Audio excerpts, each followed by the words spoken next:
प्रभु को गौरव दे कहवा hallelujah. Pastor बाबू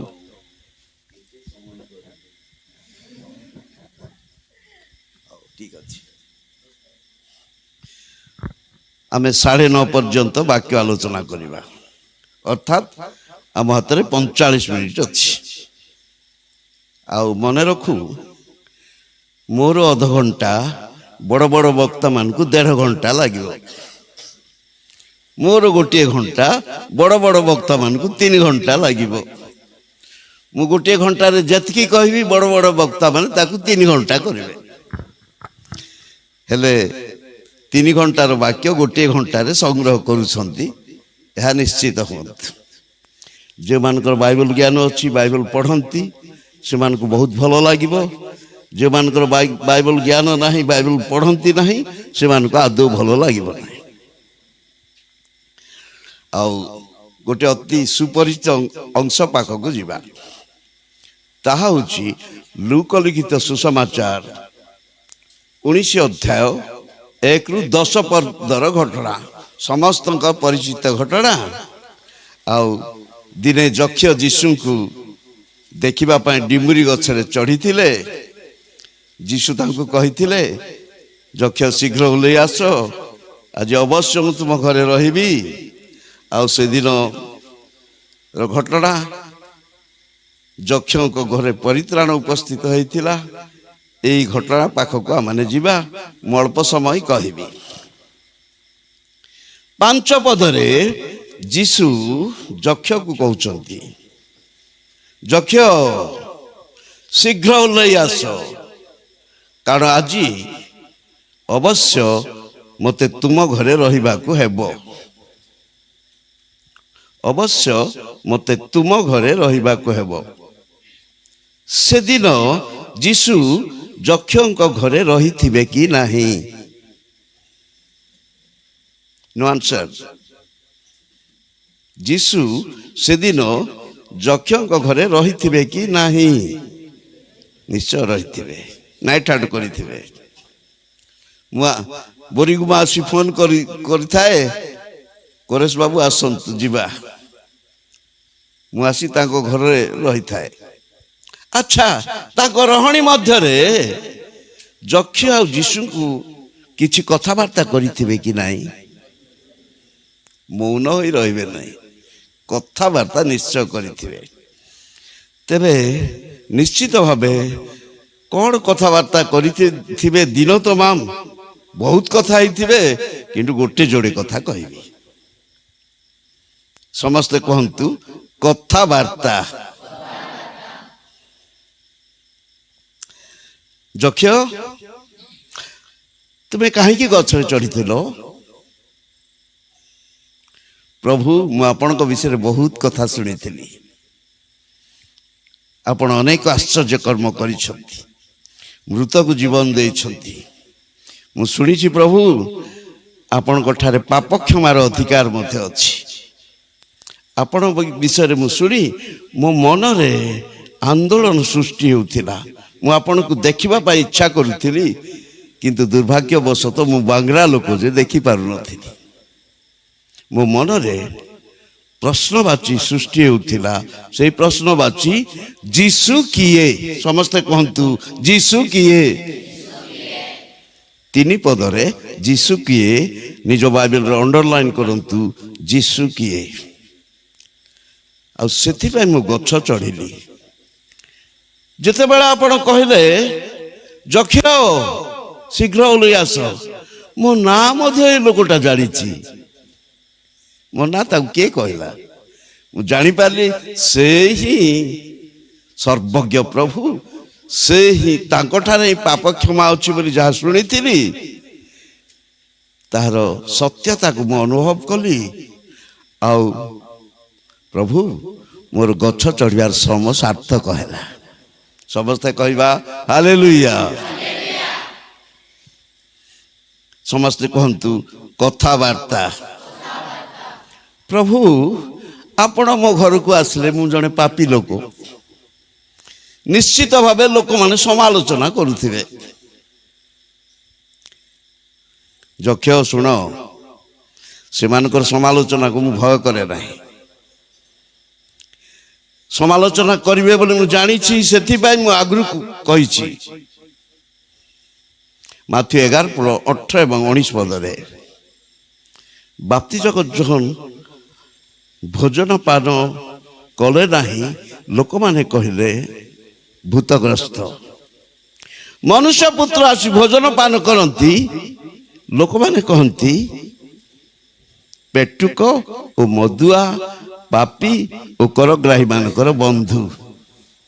ଜାଣିଏକା ମୁଁ ଆଗରୁ କହିଦେଇଛି, ଲୋକମାନେ ସମାଲୋଚନା କଲେ କରୁଥାନ୍ତୁ, ମାତ୍ର ମୁଁ ପାପୀକୁ ପ୍ରେମ କରେ, ପାପକୁ ସିନା ଘୃଣା କରେ। ସେଥିପାଇଁ ଯକ୍ଷ ଆଉ ମୁଁ ତୁମ ଘରକୁ ଆସିଲି, ଲୋକମାନଙ୍କର ସମାଲୋଚନାକୁ ମୁଁ ଆଦୌ ଭୂକ୍ଷେପ କରେ ନାହିଁ। ସମସ୍ତେ କହନ୍ତୁ କଥାବାର୍ତ୍ତା। ପ୍ରଭୁ ମୋତେ ଅବ୍ରାହମଙ୍କ ସନ୍ତାନ ବୋଲି କହିଲେ କାହିଁକି? ଶୁଣୁ ଯକ୍ଷ, କିଛି ଦିନ ତଳେ ମୁଁ ଏ କଥା ଲୋକମାନଙ୍କୁ କହିଥିଲି। ଏବେ ସେମାନେ 19 ଅଧ୍ୟାୟରେ ଅଛନ୍ତି। 16 ଅଧ୍ୟାୟର କଥା। ଜଣେ ଧନୀ ଲୋକ ଥିଲା। ସେ ପ୍ରତିଦିନ ବହୁମୂଲ୍ୟ ବସ୍ତ୍ର ପିନ୍ଧି ମହା ଆଡମ୍ବରରେ ସେ କାଳାତିପାତ କରୁଥିଲା। ତା ଫାଟକ ପାଖରେ ଜଣେ ଭିକାରୀ ଥିଲା। ସେ ଖାଇବାକୁ ମଧ୍ୟ ପାଉନଥିଲା। ଆଉ କାଳକ୍ରମେ ଏ ଦି ଜଣ ମୃତ୍ୟୁବରଣ କଲେ। ପ୍ରଥମେ କିଏ ମରିଥିବେ? ଲାଜାରୀ ମରିବା ଯଥାର୍ଥ। ତାକୁ ତ ଖାଇବାକୁ ମିଳୁନି, ମେଡିକାଲକୁ ନେବ କିଏ? ଟ୍ରିଟମେଣ୍ଟ କରିବ କିଏ? ତାପରେ ଏ ଧନୀ ଲୋକ ମଲେ, ତାଙ୍କୁ ସମାଧି ଦିଆଗଲା। ଲାଜାରକୁ ସମାଧି ଦେବା କଥା ପବିତ୍ର ଆତ୍ମା ଲେଖନ୍ତି ନାହିଁ। କୋଉ ମ୍ୟୁନିସିପାଲିଟିର ଡଷ୍ଟବିନରେ ମଧ୍ୟ ଫୋପାଡ଼ି ଦେଇଥିବେ। ଆଉ ମହା ସମାରୋହରେ ଏ ଧନୀ ଲୋକକୁ ସମାଧି ଦେଇଥିବେ। ସାଧାରଣତଃ ପାଳକମାନେ ଧନୀ ଲୋକ ଘରକୁ ଯାଆନ୍ତି, ଆମ ପାଳକମାନେ ନୁହନ୍ତି। କିନ୍ତୁ ତେବେ ସମାଧି ତାଙ୍କୁ ଦିଆଗଲା। ଯେତେବେଳେ ଲାଜାର ମୃତ୍ୟୁବରଣ କଲେ, ସ୍ୱର୍ଗର ଦୂତମାନେ ତାଙ୍କୁ ଘେନିଗଲେ ଆଉ କୋଉଠି ସ୍ଥାନ ଦେଲେ? ଅବ୍ରାହମଙ୍କ କୋଳରେ।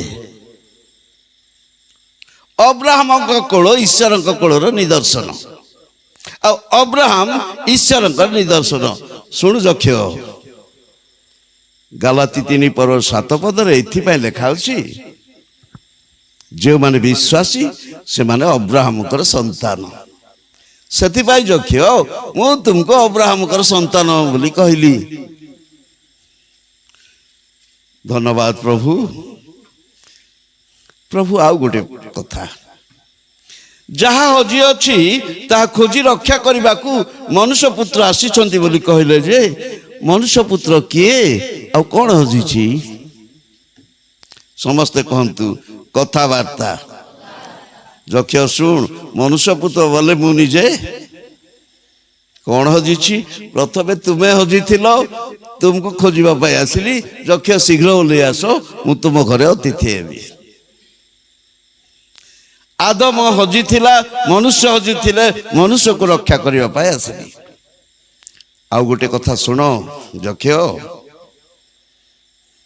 ପାରଦୀସ ହଜି ଯାଇଛି, ତାକୁ ମୁଁ ଖୋଜି ରକ୍ଷା କରିବି ଆଉ ଅଳ୍ପ ଦିନ ପରେ। ପ୍ରଭୁ ପାରଦୀସ କେମିତି ହଜିଛି, କେବେ ରକ୍ଷା କରିବେ? ଆସନ୍ତୁ ସେ ପାରଦୀସ କଥା କହିବି। ଶୁଣୁ ଯକ୍ଷ ପାରଦୀସ କଥା ଭଲ ଭାବରେ। ଏଦନ ଉଦ୍ୟାନରେ 4 ଗୋଟି ନଦୀ ପ୍ରବାହିତ ହୋଇଥିଲା। ପିସୋନ, ଗିହୋନ, ହିଦେକଲ, ଫରାତ। 4ଟା ନଦୀ ପ୍ରବାହିତ ହେଉଥିଲା। ଆଦି ପୁସ୍ତକ 2 ପର୍ବ 11-14 ପଦରେ ତାହାର ବିବରଣ ଅଛି। ଯତ୍ନପୂର୍ବକ ନିଜ ନିଜ ବାଇବେଲ ଖୋଲିବେ। ମୁଁ ଯୋଉଠି ଅଣ୍ଡରଲାଇନ୍ କର ବୋଲି କହିବି କରିବେ। 11 ପଦରେ ପ୍ରଥମ ନଦୀର ନାମ ପିସୋନ, ତାହା ହବିଲା ଦେଶକୁ ବେଷ୍ଟନ କରେ। ସ୍ୱର୍ଣ୍ଣ ଉତ୍ପାଦକ ଦେଶ ହବିଲା ଦେଶକୁ ବେଷ୍ଟନ କରେ। ପ୍ରଥମ ନଦୀର ନାମ ପିସୋନ। ସ୍ୱର୍ଣ୍ଣ ଉତ୍ପାଦକ ଦେଶ ହବିଲା ଦେଶକୁ ବେଷ୍ଟନ କରେ। ସମସ୍ତେ କହନ୍ତୁ ବେଷ୍ଟନ କରେ। 11 ପଦ କଥା। 13 ପଦରେ ଦ୍ୱିତୀୟ ନଦୀ କଥା। ଦ୍ୱିତୀୟ ନଦୀର ନାମ ଗିହୋନ। କୁଶ ଦେଶକୁ ବେଷ୍ଟନ କରେ। ସମସ୍ତେ କହନ୍ତୁ ବେଷ୍ଟନ କରେ। ପ୍ରଥମ ନଦୀ ବେଷ୍ଟନ କରେ, ଦ୍ୱିତୀୟ ନଦୀ ମଧ୍ୟ ବେଷ୍ଟନ କରେ। ପ୍ରଥମ ନଦୀ ହବିଲା ଦେଶକୁ, ଦ୍ୱିତୀୟ ନଦୀ କୁଶ ଦେଶକୁ ବେଷ୍ଟନ କରେ। ଏବେ ତୃତୀୟ ନଦୀ ପାଖକୁ ଆସିବା। 14 ପଦରେ ତୃତୀୟ ନଦୀର ନାମ ହିଦକଲ। ପୂର୍ବ ଅସୁରୀୟ ଦେଶ ସମୂହ ଦେଇ ଗମନ କରେ। ସମସ୍ତେ କହନ୍ତୁ ଗମନ କରେ। ଆଗ ଦୁଇଟି ନଦୀ ବେଷ୍ଟନ କରେ, ବେଷ୍ଟନ କରେ। ଏବେ ତୃତୀୟ ନଦୀ ସମୂହ ଦେଇ ଗମନ କରେ। ଏବେ 14 ପଦର ଶେଷ ଧାଡ଼ି ପାଖକୁ ଆସିବା। ଚତୁର୍ଥ ନଦୀ ବିଷୟରେ। ଚତୁର୍ଥ ନଦୀର ନାମ ଫରାତ। ପବିତ୍ର ଆତ୍ମା ସାଇଲେଣ୍ଟ। କୋଉ ଦେଶକୁ ବେଷ୍ଟନ କରେ, କୋଉ ଦେଶ ସମ୍ମୁଖ ଦେଇ ଗମନ କରେ, ତାହାର କୌଣସି ବର୍ଣ୍ଣନା ନାହିଁ। ଉପରୋକ୍ତ 3 ଗୋଟି ନଦୀ ବିଷୟରେ ବର୍ଣ୍ଣନା ଥିବା ବେଳେ ଚତୁର୍ଥ ନଦୀର ନାମ ଫରାତ। ନୀରବ। କୋଉ ଦେଶକୁ ବେଷ୍ଟନ କରେ, କୋଉ ଦେଶ ସମ୍ମୁଖ ଦେଇ ଗମନ କରେ, କୌଣସି ବର୍ଣ୍ଣନା ନାହିଁ। ଚତୁର୍ଥ ନଦୀ ବିଷୟରେ ବର୍ଣ୍ଣନା ନାହିଁ, ଗୁପ୍ତ ରଖାଯାଇଛି। ତେବେ ପ୍ରଶ୍ନ ଉଠେ, ମୋ ସହିତ କୁହନ୍ତୁ କାହିଁକି? ତାର ଉତ୍ତର ହିତୋପଦେଶ 25 ପର 2 ପଦ। ବିଷୟ ଗୋପନ କରିବା ପରମେଶ୍ୱରଙ୍କର ଗୌରବ। ଈଶ୍ୱରଙ୍କ ଗୌରବ ଦୃଷ୍ଟିରୁ ଫରାତ ନଦୀକୁ ଗୁପ୍ତ କରି ରଖାଯାଇଛି। ତେବେ କାହିଁକି ଗୁପ୍ତ କରି ରଖାଯାଇଥିଲା? ସେଠି କ'ଣ ଘଟୁଥିଲା? ଆଜି ନ ଜାଣିଲେ ଆଉ କିଏ କହିବେ ନାହିଁ। ପ୍ରକାଶିତ ବାକ୍ୟର ଆଉ କୌଣସି ସ୍ପେଶାଲିଷ୍ଟ ଆପଣଙ୍କ ପାଖକୁ ଆସି କହିବେ ନାହିଁ। ଠିକ୍ ସେଇ ସ୍ଥାନରେ ଫରାତ ନଦୀ ଅଞ୍ଚଳରେ ଯେଉଁ ନଦୀ ବିଷୟରେ କୌଣସି ବର୍ଣ୍ଣନା ନାହିଁ, ଠିକ୍ ସେଇ ସ୍ଥାନରେ ପାରଦୀସ ଥିଲା। ପାରଦୀସରେ ହବା ଏବଂ ଆଦମ ବାସ କରୁଥିଲେ। ଆଉ ପରମେଶ୍ୱର ପ୍ରତିଦିନ ସେଠାକୁ ଆସି ଗମନାଗମନ କରି ଆଳାପ କରୁଥିଲେ। ପ୍ରତିଦିନ। ବାଇବଲ ବିଶାରଦ ମାନେ ମତ ଦିଅନ୍ତି, ହଜାର ହଜାର ବର୍ଷ ପର୍ଯ୍ୟନ୍ତ ପରମେଶ୍ୱର ସେହି ସ୍ଥାନକୁ ଆସୁଥିଲେ, ଆଳାପ କରୁଥିଲେ। ଯେଭଳି ଦିଲ୍ଲୀରୁ ଯଦି ରାଷ୍ଟ୍ରପତି ଆସିବେ, ରାଜଭବନକୁ ଆସିବେ, ଏଣେ ତେଣେ ଯିବେ ନାହିଁ। ଏବେ ପରମେଶ୍ୱର ଏଦନ ଉଦ୍ୟାନକୁ ଆସୁଥିଲେ, ଯେଉଁଠାରେ ପାରଦୀସ ଥିଲା, ଆଦମଙ୍କର ବାସସ୍ଥାନ, ସେହି ସ୍ଥାନକୁ ଆସୁଥିଲେ। ଶୟତାନ ଏହା ଦେଖି ସହ୍ୟ କରିପାରିଲା ନାହିଁ। କ'ଣ କଲେ ଏମାନଙ୍କୁ ପରାସ୍ତ କରିବି? କୋଉଠାରେ ଠାବ କଲେ ମୁଁ ଶିକାର କରିବି? ଏମିତିକାର ଏକ ସ୍ଥାନ ବାଛି ନେଇଥିଲା। ଧରି ନିଅନ୍ତୁ ଏଇ ଚର୍ଚ୍ଚ ଘର ପାରଦୀସ, ସେ ରାସ୍ତା ପାଖରେ ଶୟତାନ ଠାବ ପକେଇଲା, ସୁଯୋଗ ଖୋଜୁଥିଲା। ଦିନକର ଘଟଣା ଆଦମଙ୍କ ଅନୁପସ୍ଥିତିରେ ହବା ନିକଟରେ ପହଞ୍ଚିଲା। 3 ପଦର ପ୍ରଥମ ପଦରେ ଆଗୋ ଏ କି ସତ୍ୟ, ଉଦ୍ୟାନର କୌଣସି ବୃକ୍ଷର ଫଳ ଭୋଜନ କରିବା ପାଇଁ ପରମେଶ୍ୱର ତୁମକୁ ନିଷେଧ କରିଛନ୍ତି। ଆଗୋ ଏ କି ସତ୍ୟ। ସେଇଦିନ ମନୁଷ୍ୟର ପତନ ଘଟିଲା। ଆଉ ପରମେଶ୍ୱର ଉଦ୍ୟାନରୁ ବହିଷ୍କାର କରିଦେଲେ। ପାରଦୀସରୁ ବହିଷ୍କାର କରି କିରୁବମାନଙ୍କୁ ଯୋଗାଇଲେ, ଅଗ୍ନିମ ଖଡ୍ଗ ସ୍ଥାପନ କଲେ, ସେମାନଙ୍କୁ ଉଦ୍ୟାନରୁ ବହିଷ୍କାର କରିଦେଲେ। ଶୟତାନ ସବୁବେଳେ ଛିଦ୍ର ଅନ୍ୱେଷଣକାରୀ। ଆଉ ପ୍ରଭୁ ନିଜର ଗୌରବ ନିମନ୍ତେ ଶୟତାନକୁ ଅନୁମତି ଦିଅନ୍ତି। ବାଇବଲରେ ଏହାର ଭୁରି ଭୁରି ପ୍ରମାଣ ଅଛି। ଗୋଟିଏ କଥା କହିବି, ଆଇବ 2 ପର୍ବର 3 ପଦରେ ନିଜେ ପରମେଶ୍ୱର କହୁଛନ୍ତି, ତୁମ୍ଭେ ତାହା ବିରୁଦ୍ଧରେ ଆମ୍ଭକୁ ପ୍ରବର୍ତ୍ତାଇଲେ ହେଁ। ଇଂରାଜୀରେ ଅଲ୍ ଦୋ ୟୁ ମୁଭ୍ ମି। ପରମେଶ୍ୱର ମଧ୍ୟ ଶୟତାନ ମୁଭ୍ କରିପାରେ, ପ୍ରବର୍ତ୍ତାଇ ପାରେ, କାରଣ ଈଶ୍ୱର ନିଜର ଗୌରବ ନିମନ୍ତେ ଶୟତାନକୁ ଅନୁମତି ଦେଇଛନ୍ତି। ଏବେ ଶୟତାନ ପାଇଁ ଏକ ସୁଯୋଗ। ଆଚ୍ଛା, ଆଦମ ଆପଣଙ୍କର ପୁଅ ତ? କଣ ହେଲା ନା ଆଦମ ଆପଣଙ୍କର ପୁଅ ପରା। ପୁଅ ଟିକେ ସାମାନ୍ୟ ତ୍ରୁଟି କଲା ବୋଲି ଘରୁ ଘଉଡ଼ି ଦେବ, ତା ଘରେ ତାଲା ପକେଇଦେବ ନା? ସେ ମୋ ପୁଅ ନାହିଁ ବୋଲି ହେଲେ କହିଦିଅ, କିନ୍ତୁ ମୋ ପୁଅ ବୋଲି କହିପାରିବ ନାହିଁ, କାରଣ ପବିତ୍ର ଆତ୍ମାଙ୍କ ଦ୍ୱାରା ସ୍ୱୀକୃତି ଦେଇ ସାରିଛ। ଲୁକ 3 ପର୍ବ 38 ପଦରେ ଆଦମ ଈଶ୍ୱରଙ୍କ ପୁତ୍ର।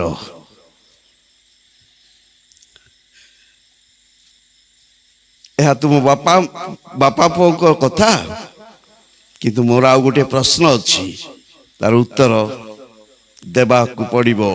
ଆପଣ ଲ ମେକର, କ୍ୟାନଟ୍ ବି ଏ ଲ ବ୍ରେକର। ଆପଣ ବ୍ୟବସ୍ଥା କରିଛନ୍ତି, ବ୍ୟବସ୍ଥାକୁ କେବେ ବି ଉଲ୍ଲଂଘନ କରିବେ ନାହିଁ, ଏହା ମୋର ବିଶ୍ୱାସ। ରୋମୀ 6 ପର୍ବ 16 ପଦରେ ଆପଣଙ୍କ ନିୟମ ବ୍ୟବସ୍ଥା, ଯାହାର ଆଜ୍ଞା ପାଳନ କର ତାହାର ଯେ ତୁମେମାନେ ଦାସ ଅଟ, ଏହା କଣ ଜାଣ ନାହିଁ? ଯାହାର ଆଜ୍ଞା ପାଳନ କଲେ ତାର ଦାସ, ଆପଣଙ୍କର ନିୟମ। ଆଚ୍ଛା, ଆଦମ ମୋର ଆଜ୍ଞା ପାଳନ କଲା ନା ଆପଣଙ୍କ ଆଜ୍ଞା ପାଳନ କଲା? ଯଦି ଆଦମ ମୋର ଆଜ୍ଞା ପାଳନ କଲା, ତେବେ ମୋର ଦାସ ହେବ କି ନାହିଁ? ଆପଣଙ୍କ ଆଇନ ପ୍ରକାରେ ଉତ୍ତର ଦିଅ। ସେଇ ଦିନାବଧି ଆଦମ ଶୟତାନର ଦାସ ହେଲା। ତାର ସମ୍ପତ୍ତି, ତାର ବାସସ୍ଥାନ ଶୟତାନ ହାତକୁ ଚାଲିଗଲା। ଆପଣଙ୍କର ମନେ ଅଛି, ପ୍ରାନ୍ତରରେ ଯୀଶୁଙ୍କୁ ପରୀକ୍ଷା କରିବା ବେଳେ, ମୋତେ ଟିକେ ମୁଣ୍ଡିଆ ମାରିବ, ପ୍ରଣାମ କରିଦେଲେ ସବୁ ତୁମକୁ ଦେଇଦେବି। ଆଦମଙ୍କର ଆଜ୍ଞା ଲଙ୍ଘନ ଯୋଗୁଁ ଆଉ ଶୟତାନ ପାଖକୁ ତାହା ଚାଲି ଯାଇଥିଲା। ଏବେ ବାସସ୍ଥାନ ଯାହାକି ସେ ଫରାତ ନଦୀ ଅଞ୍ଚଳରେ ଥିଲା, ପାରଦୀସ, ଶୟତାନ ହାତକୁ ଚାଲିଗଲା। ଶୟତାନ କଣ କଲା କହିବି, ଭବିଷ୍ୟତବାଣୀ କଣ ଥିଲା କହିବି। ଜିଜିକେଲ 31:18 ପଦ ଶେଷ ଅଂଶରେ, ତୁମ୍ଭେ ଏଦନସ ବୃକ୍ଷ ଗଡ଼ର ସହିତ ଅଧୋଭୁବନକୁ ଅଣାଯିବ। ସମସ୍ତେ କହନ୍ତୁ ଅଧୋଭୁବନ। ଅଧୋଭୁବନର ଅର୍ଥ ପାତାଳ। ଏବେ ଶୟତାନ କଣ କଲା, ପାରଦୀସକୁ ନେଇ ପାତାଳରେ ରଖିଦେଲା। ପାତାଳ, ସମୁଦାୟ ପାତାଳ ଶୟତାନର କବ୍ଜାରେ। ପାତାଳ ଭିତରେ 2ଟି କକ୍ଷ, ଗୋଟିଏ ଉପର ଭାଗ, ସେଇଠି ପାରଦୀସ, ତଳେ ଯନ୍ତ୍ରଣାଦାୟକ ସ୍ଥାନ, ମଝିରେ ବ୍ୟବଧାନ। ଉପରେ ଲାଜାର ପାରଦୀସରେ, ଆଉ ତଳେ ଯନ୍ତ୍ରଣାଦାୟକ ସ୍ଥାନରେ ଧନୀ ଲୋକ। ଏମାନଙ୍କ ମଧ୍ୟରେ ବୃହତ୍ ବ୍ୟବଧାନ। ଦାଉଦ ଲେଖନ୍ତି ଗୀତ ସଂହିତା 9 ପର୍ବ 17 ପଦରେ, ଦୁଷ୍ଟମାନେ ଓ ଯେଉଁ ଗୋଷ୍ଠୀ ମାନେ ପରମେଶ୍ୱରଙ୍କୁ ପାଶରନ୍ତି, ସେ ସମସ୍ତେ ପାତାଳକୁ ଚାଲିଯିବେ। ଦୁଷ୍ଟ ଆତ୍ମା ଗୁଡ଼ିକ ପାତାଳକୁ ଯାଏ, ଏବେ ମଧ୍ୟ ଯାଉଛି। ତାଙ୍କ ପୁଅ ସୋଲୋମନ ଲେଖୁଛନ୍ତି 15 ପର୍ବ 24 ପଦରେ ହିତୋପଦେଶରେ, ନିଚ ସ୍ଥିତ ପାତାଳକୁ ତ୍ୟାଗ କରିବା ପାଇଁ ବୁଦ୍ଧିମାନ ଲୋକ ନିମନ୍ତେ ଜୀବନର ପଥ ଊର୍ଦ୍ଧ୍ୱଗାମୀ। ଏବେ ଭଲ ଆତ୍ମା ଗୁଡ଼ିକ ଊର୍ଦ୍ଧ୍ୱଗାମୀ, ନିଚସ୍ଥ ପାତାଳ ନୁହେଁ, ପାରଦୀସକୁ ଭଲ ଆତ୍ମା ମାନେ ସବୁ ଯାଆନ୍ତି। ଲାଜାର ଉପରେ ପାରଦୀସରେ ଯନ୍ତ୍ରଣାଦାୟକ ସ୍ଥାନରେ ଧନୀ ଲୋକ। ଯୀଶୁଙ୍କ ସମୟର କଥା କହିବି। ଜଣେ ଦୁଷ୍କର୍ମକାରୀକୁ ଯୀଶୁ କହିଥିଲେ ଲୁକ 23:43 ମୁଁ ତୁମକୁ ସତ୍ୟ କହୁଅଛି ଆଜି ତୁମେ ମୋ ସହିତ ପାରଦୀସରେ ଉପସ୍ଥିତ ହେବ। ସେତେବେଳେ ପାରଦୀସ ପାତାଳରେ ଥିଲା।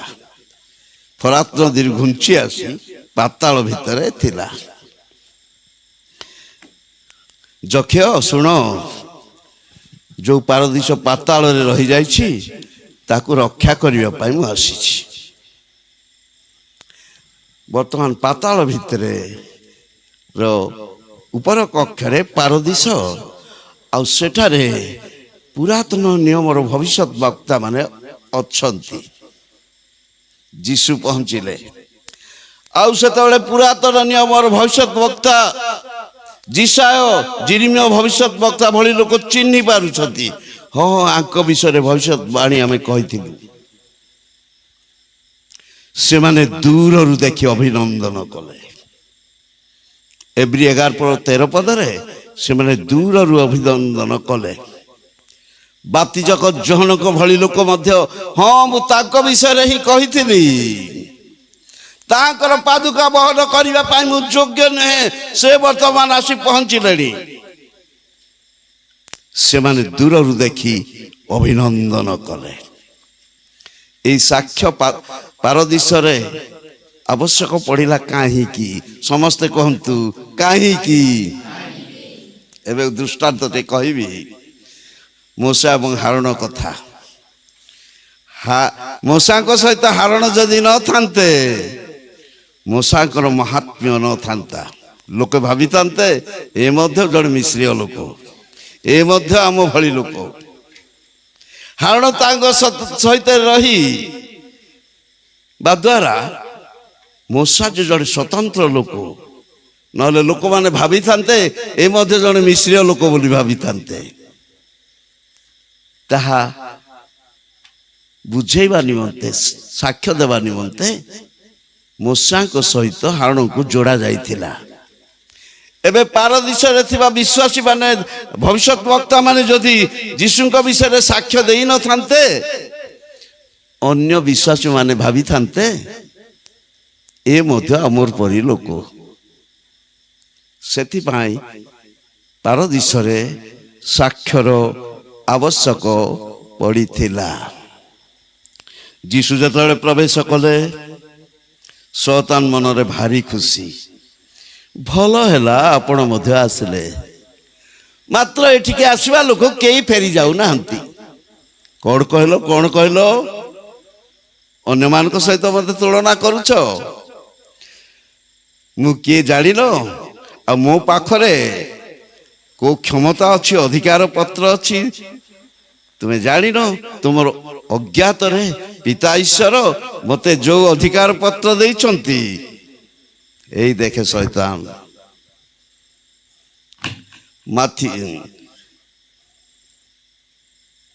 ଯୋହନ 10:17 ଏବଂ 18 ମୁଁ ପ୍ରାଣ ଦାନ କରେ ବୋଲି ପିତା ମୋତେ ପ୍ରେମ କରନ୍ତି। ମୋ ପ୍ରାଣକୁ କିଏ ଛଡ଼େଇ ନାହାନ୍ତି, ନେଇନାହାନ୍ତି।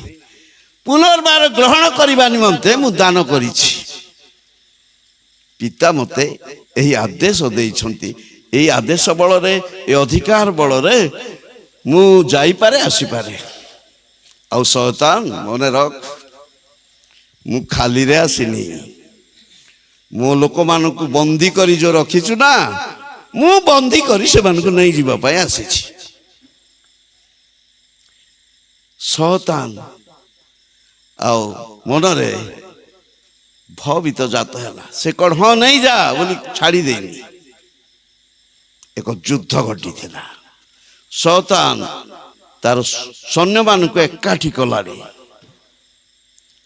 ଗୋଟେ କଥା କହିବି, ମାଥ୍ୟୁ 26:53 ଯୀଶୁ ଖ୍ରୀଷ୍ଟ କହିଥିଲେ, ଅଥବା ତୁମେ କଣ ମନେ କରୁଅଛ, ମୁଁ କଣ ପିତାଙ୍କୁ ମିନତି କରିପାରେ ନାହିଁ ସେ କ'ଣ ଏହି କ୍ଷଣି ଦ୍ୱାଦଶ ବାହିନୀ ଅପେକ୍ଷା ଅଧିକ ଦୂତକୁ ପଠେଇବେ ନାହିଁ? ତାର ଅର୍ଥ ମୁଁ ପିତାଙ୍କୁ ମିନତି କଲେ ଦ୍ୱାଦଶ ବାହିନୀ ଅପେକ୍ଷା ଅଧିକ ଦୂତ ଆସିବେ। ଆଚ୍ଛା, ଯୀଶୁ କେବେ ଦ୍ୱାଦଶ ବାହିନୀକୁ ଆଣିଥିଲେ କି? ଚାରି ସୁସମାଚାର ଲେଖକ କୌଣସି ସ୍ଥାନରେ ଲେଖିଛନ୍ତି କି? ଯଦି ସେ କହିଛନ୍ତି କିନ୍ତୁ ଆଣିନାହାନ୍ତି, ଆପଣଙ୍କର କୋରାପୁଟ ଭାଷାରେ ଫଟକାରିଆ, ଯେ କହନ୍ତି ଆଉ କରନ୍ତି ନାହିଁ ସେମାନଙ୍କୁ ଫଟକାରିଆ ବୋଲି କୁହାଯାଏ ଆପଣ କୋରାପୁଟ ଭାଷାରେ। ତେବେ ଯୀଶୁ କହିଛନ୍ତି ମୁଁ ପିତାଙ୍କୁ ମିନତି କଲେ ଦ୍ୱାଦଶ ବାହିନୀ ଆସିବେ। ସେ ଆଣିନଥିଲେ, ଆବଶ୍ୟକ ପଡ଼ିନଥିଲା, ଆଣିନଥିଲେ। ଏବେ ଶୈତାନ ପ୍ରତିରୋଧ କରିବା ପାଇଁ ତାର ସୈନ୍ୟ ସାମନ୍ତକୁ ଏକାଠି କଲାଣି।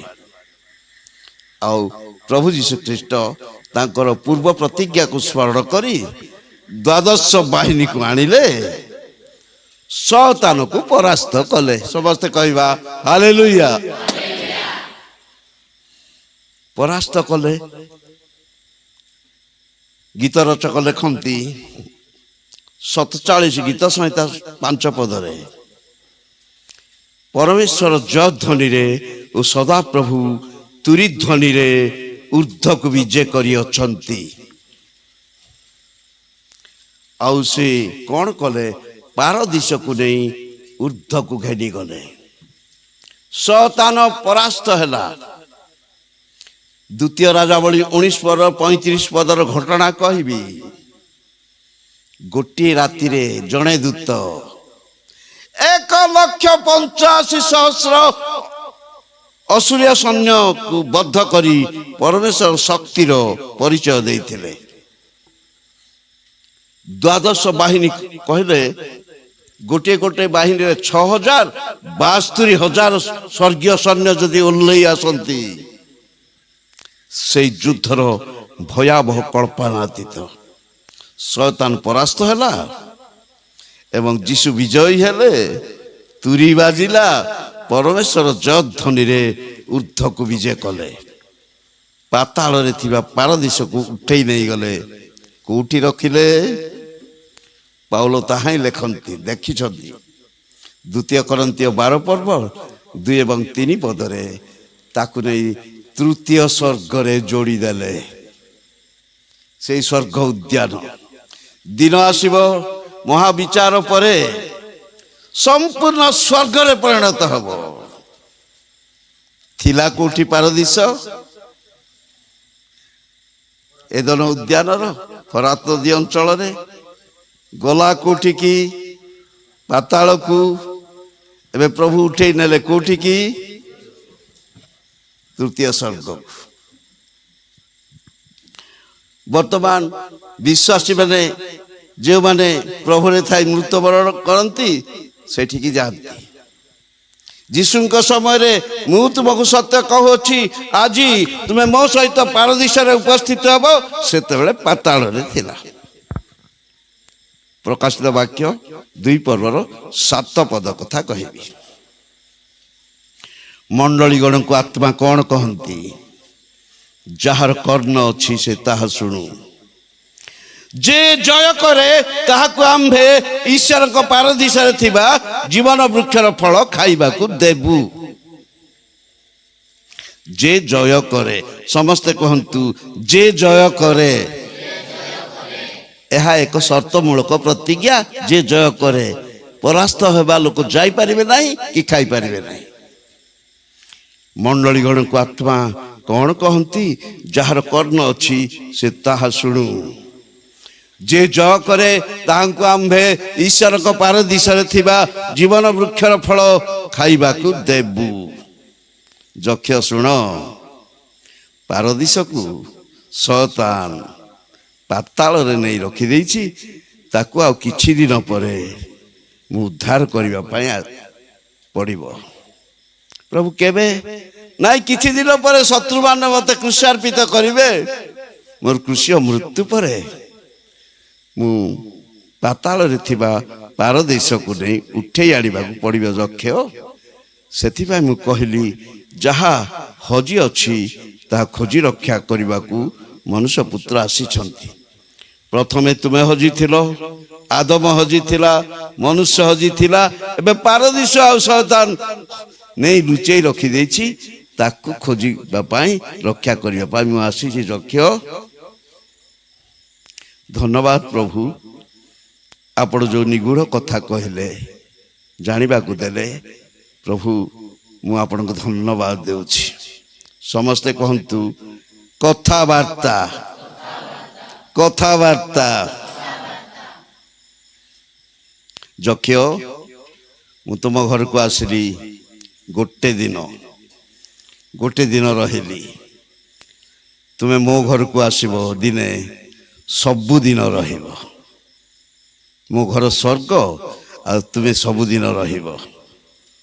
ଯକ୍ଷ, ମୁଁ ତୁମ ଘରକୁ ଆସିଲି ଆଉ ଗୋଟିଏ ଦିନ ଆତିଥ୍ୟ ପାଇଲି, ଭୋଜନ ପାନ କଲି। ମୋ ଘରକୁ ଆସିବ, ସବୁଦିନ ଭୋଜନ ପାନ କରିବ, ଆତ୍ମିକ ଭୋଜନ ପାନ। କହିବା ତ ହାଲେଲୁୟା। ଯକ୍ଷ, ମୁଁ ତୁମ ପାଖକୁ ଆସିଲି ସେ ଡିମ୍ବୁରି ଗଛ ମୂଳରୁ ଚାଲି ଚାଲି ମାଟିର ରାସ୍ତାରେ ତୁମ ଘରକୁ ଆସିଲି। ମୋ ଘରକୁ ଯେତେବେଳେ ଆସିବ ତୁମେ ସୁନାର ରାସ୍ତାରେ ଚାଲିବ। ହାଲେଲୁୟା। ସେଥିପାଇଁ ପ୍ରକାଶିତ ବାକ୍ୟ 21 ପଦରେ ଯୋହନଙ୍କ ଦର୍ଶନରେ ସେହି ନଗରୀର ପଥ ଶୁଦ୍ଧ ସୁବର୍ଣ୍ଣରେ ନିର୍ମିତ, ସେହି ନଗରୀର ପଥ ଶୁଦ୍ଧ ସୁବର୍ଣ୍ଣରେ ନିର୍ମିତ। ଯକ୍ଷ, ମୁଁ ତୁମ ଘରକୁ ମାଟି ରାସ୍ତାରେ ଚାଲି ଚାଲି ଆସିଲି। ତୁମେ ମୋ ଘରକୁ ଯେତେବେଳେ ଆସିବ ସୁନାର ରାସ୍ତାରେ ଚାଲିବ। ଯକ୍ଷ, ମନେ ରଖିଥିବ। ସମସ୍ତେ କହନ୍ତୁ କଥାବାର୍ତ୍ତା। ଯକ୍ଷ, ତୁମେ ଶତପ୍ରଭୁତ ହେଇ କହିଛ ମୋର ସମ୍ପତ୍ତିର ଅଧିକ ଦରିଦ୍ରମାନଙ୍କୁ ଦେଇଦେବି, ଆଉ ଯାହାଠୁ ଅନ୍ୟାୟ କରି ଆଣିଛି 4 ଗୁଣରେ ଫେରେଇ ଦେବି ବୋଲି କହିଛ ଯେ, କରିବ ତ? ପ୍ରଭୁ, ନିଶ୍ଚୟ ଭାବେ କରିବି। ଆଚ୍ଛା, ତୁମେ 4 ଗୁଣରେ ଫେରେଇ ଦେଲେ ତୁମ ପାଖରେ ଆଉ କେତେ ଥିବ? ଯଦି 1,00,000 ଟଙ୍କା ସେ ଅନ୍ୟାୟରେ ଆଣିଛି, କେତେ ଫେରେଇବ? 4 ଲକ୍ଷ। ଯକ୍ଷ, ତୁମେ 4 ଗୁଣରେ ଫେରେଇ ଦେଲା ପରେ ତୁମ ପାଖରେ ଆଉ କେତେ ସମ୍ପତ୍ତି ଥିବ? ଯକ୍ଷ, ପ୍ରଭୁ ଥାଉ କି ନଥାଉ ଦେବାକୁ ବାଧ୍ୟ। ମୋ ଘର ବିକି ମଧ୍ୟ ଦେବି, ଆଉ ନିଅଟ ହେଲେ ମୁଁ ନିଜେ ଖମ୍ବାରି ମଧ୍ୟ ସୁଝିବି। ସମସ୍ତେ କହିବା ହାଲେଲୁୟା। ତାହେଲେ ଯକ୍ଷ,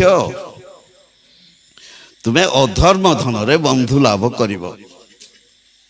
ସେଇ 16 ଅଧ୍ୟାୟରେ 9 ପଦରେ ଯୀଶୁ କହିଛନ୍ତି ଅଧର୍ମ ଧନରେ ବନ୍ଧୁ ଲାଭ। ମୁଁ ତୁମମାନଙ୍କୁ କହୁଅଛି, ମୁଁ ତୁମମାନଙ୍କୁ ମଧ୍ୟ କହୁଅଛି, ଅଧର୍ମ ଧନରେ ବନ୍ଧୁ ଲାଭ କର, ତାହା ଶେଷ ହେଲେ ନିତ୍ୟସ୍ଥାୟୀ ବାସସ୍ଥାନରେ ସେମାନେ ଗ୍ରହଣ କରିବେ। ଆଚ୍ଛା ପ୍ରଭୁ, ଅଧର୍ମ ଧନ କ'ଣ? ଆଉ ଅଧର୍ମ ଧନରେ ବନ୍ଧୁ ଲାଭ କ'ଣ? ସମସ୍ତେ କୁହନ୍ତୁ କଥାବାର୍ତ୍ତା। ଶୁଣୁ ଶୁଣୁ ଯକ୍ଷ, ଏ ଜଗତର ଧନ ହିଁ ଅଧର୍ମ ଧନ। ସେ ଚାକିରିଆ ହଉ, କୃଷକ ହଉ, ବିଜନେସମ୍ୟାନ ହଉ, ଯେକୌଣସି ଉପାୟରେ ଅର୍ଜିତ ଧନ ଅଧର୍ମ ଧନ। କାରଣ ଆଦମଙ୍କର ଆଜ୍ଞା ଲଙ୍ଘନ ଯୋଗୁଁ ପୃଥିବୀ ଅଭିଶପ୍ତ ହେଇଥିଲା। ଏ ଅଭିଶପ୍ତ ପୃଥିବୀରୁ ଯେକୌଣସି ମତେ ଉପାର୍ଜନ କରିବା ଧନ ଅଧର୍ମ ଧନ।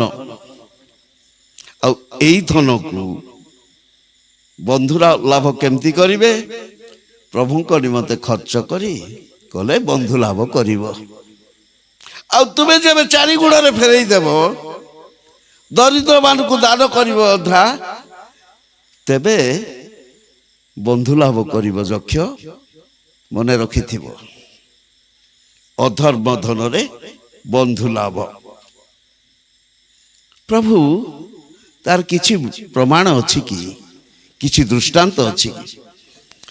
ଯକ୍ଷ ଅନେକ ଦୃଷ୍ଟାନ୍ତ ଅଛି, ଗୋଟେ କଥା କହିବି।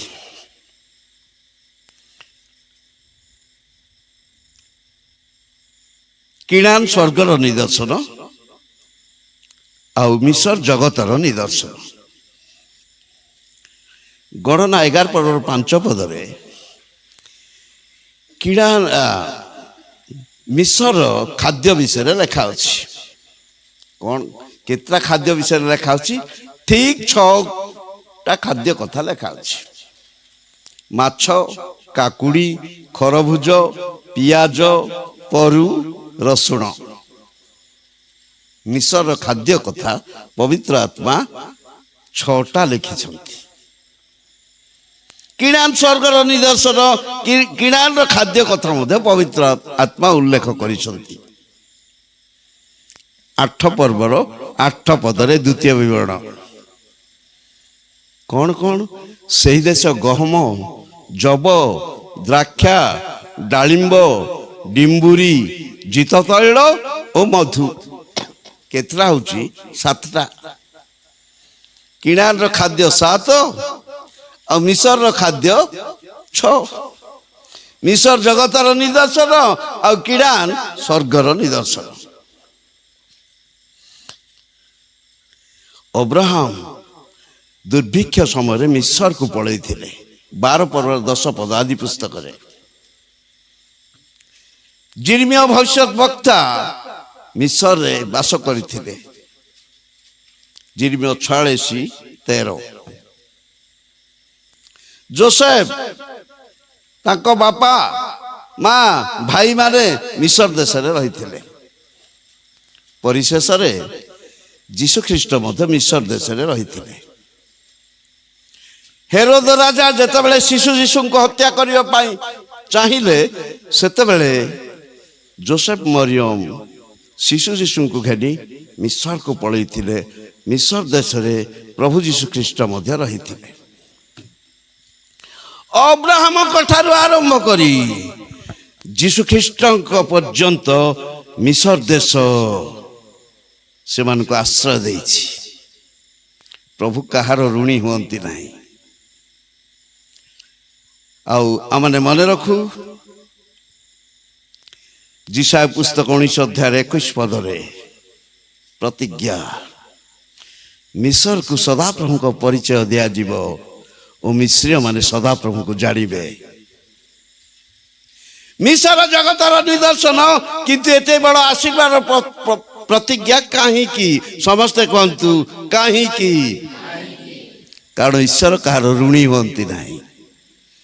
ଅବ୍ରାହମଙ୍କ ଠାରୁ ଆରମ୍ଭ କରି ଯୀଶୁଖ୍ରୀଷ୍ଟଙ୍କ ପର୍ଯ୍ୟନ୍ତ ଏହି ମିଶର ଦେଶ ଆଶ୍ରୟ ଦେଇଛି। କହିବାକୁ ଗଲେ ଅଧର୍ମ ଧନରେ ବନ୍ଧୁ ଲାଭ କରିଛି। ସେଥିପାଇଁ ଯକ୍ଷ ଆଉ ମନେ ରଖିବ, ତୁମେ ତୁମର ଏଇ ଜଗତର ସମ୍ପତ୍ତିକୁ ଯାହା ଅନ୍ୟାୟରେ କରି ଆଣିଛ, ତାହା ଯଦି 4 ଗୁଣରେ ଫେରେଇବ, ଦରିଦ୍ର ମାନଙ୍କୁ ଦାନ କରିବ, ତୁମେ ଅଧର୍ମ ଧନରେ ବନ୍ଧୁ ଲାଭ କରିବ। ନିତ୍ୟସ୍ଥାୟୀ ବାସସ୍ଥାନ ସ୍ୱର୍ଗରେ ତୁମ ପାଇଁ ସ୍ଥାନ ରକ୍ଷିତ ହେବ।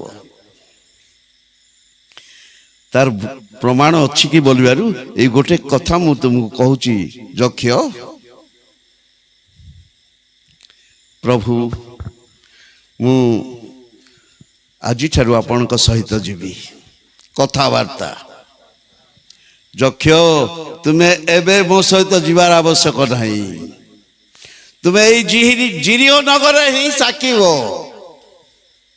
ଆବଶ୍ୟକ ପଡ଼ିଲେ ତୁମେ ଯିବ ପୃଥିବୀର ପ୍ରାନ୍ତ ପର୍ଯ୍ୟନ୍ତ। ପ୍ରଥମେ ଜେରୁସାଲାମ, ଜିହୁଦା ପ୍ରଦେଶ, ସମୀରଣ, ପୃଥିବୀର ପ୍ରାନ୍ତ ପର୍ଯ୍ୟନ୍ତ ସାକ୍ଷୀ ହେବ। ଏବେ ତୁମର କର୍ତ୍ତବ୍ୟ ଏଇ ଜିରିଓ ନଗର ତୁମ ଗାଁରେ ରହି ତୁମେ ସାକ୍ଷୀବ। ମୋ ସହିତ ତୁମେ ଯିବାର ଆବଶ୍ୟକ ନାହିଁ। ପ୍ରଭୁ, ମୁଁ ଅଳ୍ପ ବାଟ टिके छाड़ी आसबि मोर कर्तव्य गाँ बाहर पर्यंत हाँ ठीक अच्छे आस से किंतु टपी बनाए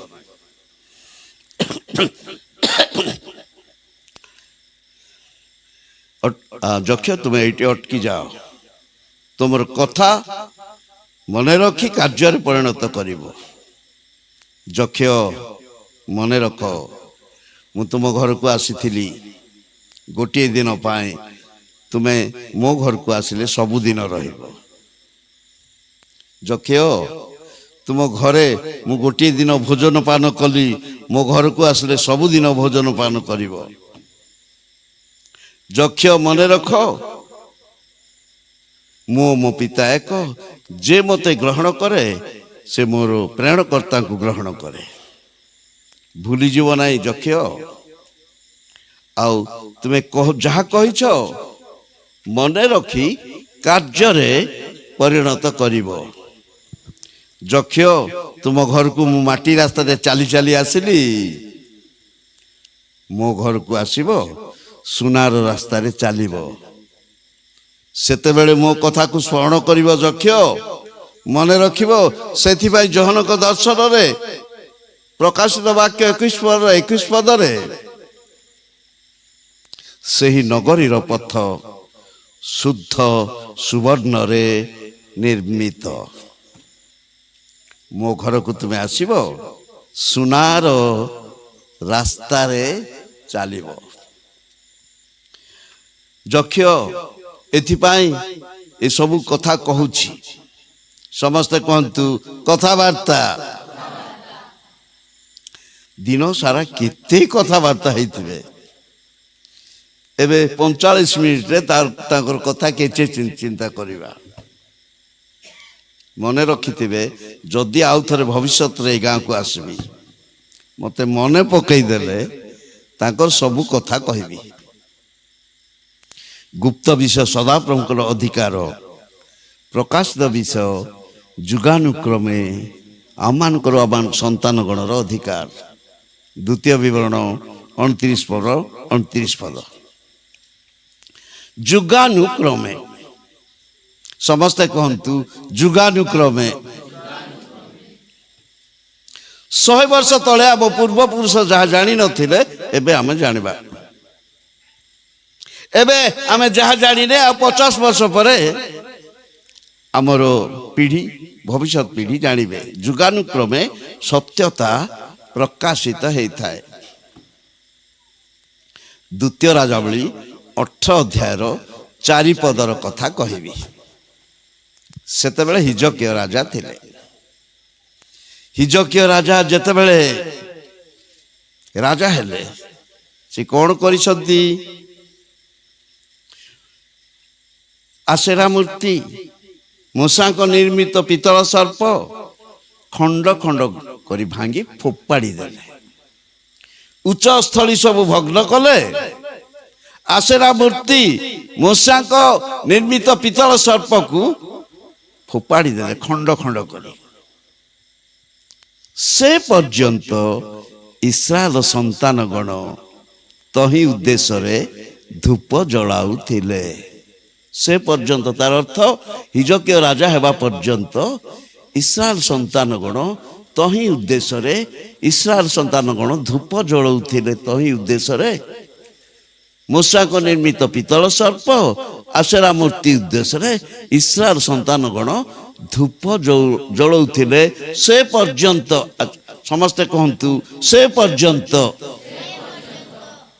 अच्छा सदाप्रभु मनर मत दाऊद समय धूप जलैथिबे कि नहीं से पर्यंत धूप जलाउथिले दाऊद समय मध्य धूप जलैथिले महाज्ञानी सोलोमन को समय धूप जलैछंती कि नहीं धूप जलैथिले ए महान व्यक्ति माने से माने धूप जलाउथिला बेले नीरवरे बसिछंती बारण करिनांती निवारण करिनांती हिजकिया राजा जते बेले आसिले आसेरा मूर्ति मूसा को निर्मित पितल सर्प खंड खंड करी ଉତ୍ପାଟନ କରି ଫୋପାଡ଼ି ଦେଲେ। ସମସ୍ତେ କହିବା ହାଲେଲୁୟା। ସେଥିପାଇଁ ସତ୍ୟତା ଯୁଗାନୁକ୍ରମେ ପ୍ରକାଶ ପାଏ। ଦାଉଦ ସୋଲୋମନ ସେଇ ସତ୍ୟତା ଜାଣିନଥିଲେ। ଜଣେ ସାଧାରଣ ରାଜା ହିଜକିୟଙ୍କ ନିକଟରେ ସତ୍ୟତା ପ୍ରକାଶିତ ହେଇଥିଲା। ଗୁପ୍ତ ବିଷୟ ସଦାପ୍ରଭୁଙ୍କର ଅଧିକାର, ପ୍ରକାଶିତ ବିଷୟ ସବୁ ଯୁଗାନୁକ୍ରମେ ପ୍ରକାଶିତ ହେଇଥାଏ। ଜ୍ଞାନୀ ସୋଲୋମନ ତାହା ହିଁ ଲେଖନ୍ତି ହିତୋପଦେଶ 25:2 ବିଷୟ ଗୋପନ କରିବା ପରମେଶ୍ୱରଙ୍କର ଗୌରବ, ବିଷୟ ଅନୁସନ୍ଧାନ କରିବା ରାଜାଙ୍କର ଗୌରବ। ତେବେ ଆଜି ଆମେ କଥାବାର୍ତ୍ତାକୁ 45 ମିନିଟରେ ସୀମିତ ରଖିଛେ। ପ୍ରଭୁ ଯଦି এই ଗ୍ରାମକୁ ପୁନର୍ବାର ପଠାନ୍ତି ମୋତେ ଯଦି ମନେ ପକାଇଦେବ ତାଙ୍କର ଆଉ ସବୁ ବିବରଣ କଥାବାର୍ତ୍ତା ଆଲୋଚନା କରିବା। ଆଉ ସେଦିନ ପ୍ରଭୁ ଯୀଶୁ ଖ୍ରୀଷ୍ଟ କହିଥିଲେ ଏହି ଗୃହରେ ପରିତ୍ରାଣ ଉପସ୍ଥିତ, ଏ ମଧ୍ୟ ଅବ୍ରାହମଙ୍କର ସନ୍ତାନ, ଏ କଥା କହିଥିଲେ। ପ୍ରଭୁ ଯକ୍ଷଙ୍କ ଜୀବନରେ ଯେଉଁ ସବୁ ଆଶୀର୍ବାଦ ଦେଇଥିଲେ ସେଇ ଆଶୀର୍ବାଦ ଆଜି ଆମ ମଣ୍ଡଳୀରେ, ଆମ ବ୍ୟକ୍ତିଗତ ଜୀବନରେ ପ୍ରଭୁ ପ୍ରଦାନ କରନ୍ତୁ। ପ୍ରଭୁ ଯୀଶୁଖ୍ରୀଷ୍ଟଙ୍କର ଅନୁଗ୍ରହ ଆମ ସମସ୍ତଙ୍କ ସହବର୍ତ୍ତୀ ହେଉ। ମୋ ସହିତ ସମସ୍ତେ କୁହନ୍ତୁ ଆମେନ୍।